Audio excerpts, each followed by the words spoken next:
Hi,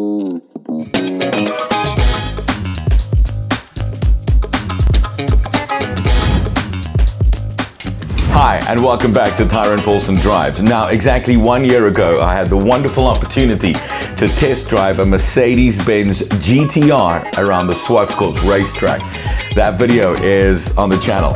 But it was an amazing experience and I will never forget it. So when I got told about a couple of weeks ago, I get another chance to drive another Mercedes-Benz as a test car.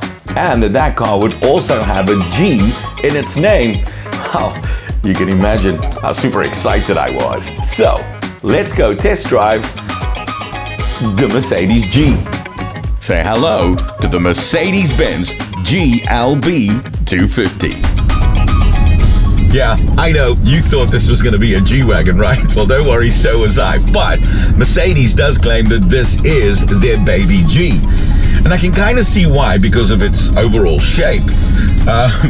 But at the same time, Mercedes claims that this car is their largest SUV from a space point of view. It's going to be the most comfortable. And from where I'm sitting, to be quite honest, I can actually see why. And they definitely have gotten it right when it comes to this. Because you see, even though with this shape, which is a bit dated for an SUV, it's doing exactly what an SUV is supposed to be. It's giving you a car that is a lot larger than, well, things like a sedan and a hatchback. And nowadays, what we've been finding is that a lot of SUVs are literally, well, just larger hatchbacks, which kind of defeats the whole purpose of an SUV. And this one kind of stays true to what an SUV is, according to the shape. Now, if you look at its direct competitors in the premium mid-size SUV market, which I think that's what it's called. But if you look at their competitors, things like the Audi Q3, BMW's X2 and the 3, and Volvo's XC40, this car is a lot larger, gives you a lot more room and a lot more space. Visibility in this car out the front, rear, and the sides is absolutely perfect. I haven't found a car that it gives you such a lot of, space to see everything around you. Even when you have people sitting in the back, your view through the rear view mirror is completely unobstructed. It's just, yeah, you can see everything. Talking about having people sitting in the back. The thing is, you can easily fit 4 large adults in here with enough leg room for really, really tall people. You could easily put a 5th person, but the problem is that you're going to have to put that person in the middle, and we all know sitting in the middle isn't really a fun thing to do. But if you've got kids, you can easily put 3 in there. There's ISOFIX seats in there as well, which means everything will be, easy for everyone. Now, this car comes with standard and electronic tailgate, meaning that it's an automated boot lid. For those of you who don't know what a tailgate is, that's fancy car journo talk, yeah.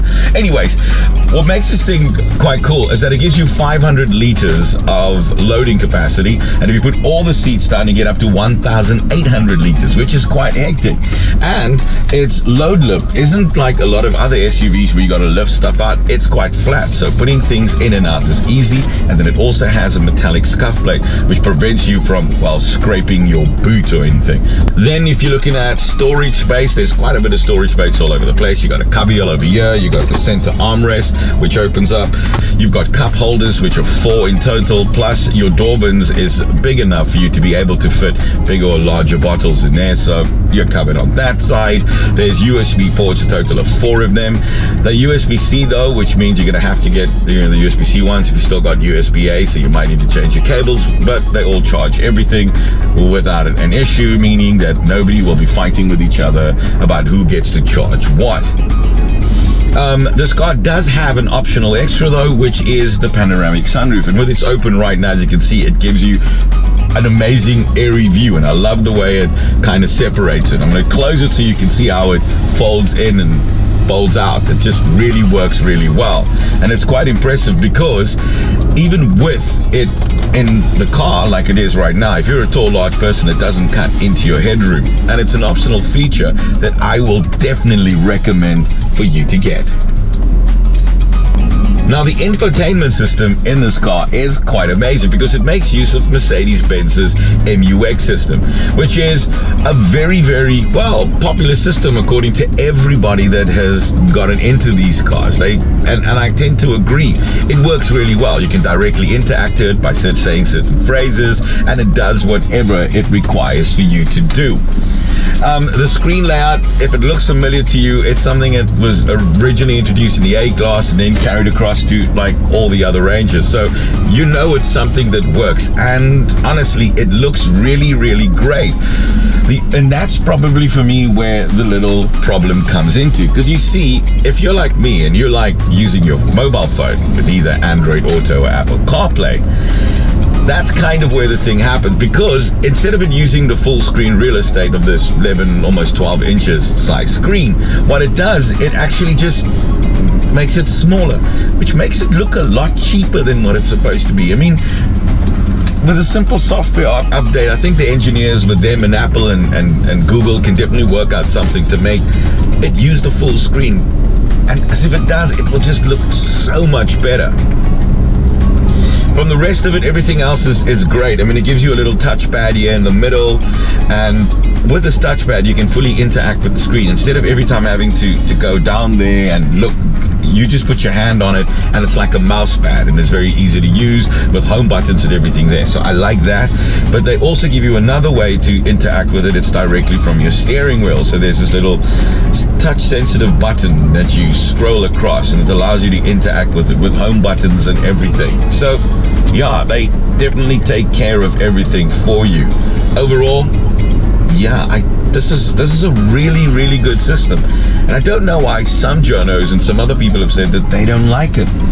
I really like it. It's just that screen thingy, man. Just make it wider. That's all I ask.